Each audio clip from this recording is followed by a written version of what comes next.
मुंबईतली एक मोठी बातमी ती म्हणजे वरळीतल्या बीडीडी चाळ इथे डॉक्टर बाबासाहेब आंबेडकर यांच्या अनुयायांनी अत्यंत आक्रमक भूमिका घेतली होती। यानंतर आता पोलिसांनी सामंजस्याची भूमिका घेतली आहे।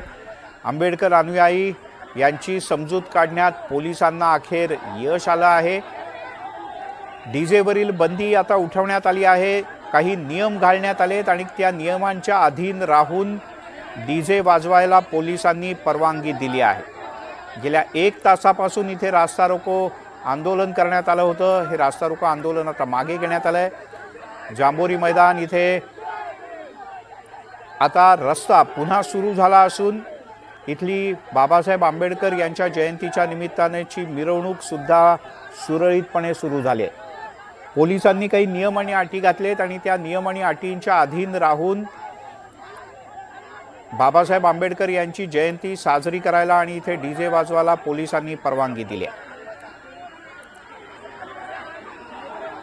रात्री 12 वाजल्यानंतर इथल्या मिरवणुकीत कोणत्याही प्रकारचा डीजे किंवा वाद्य वाजवता येणार नाही असं पोलिसांनी स्पष्ट केलं।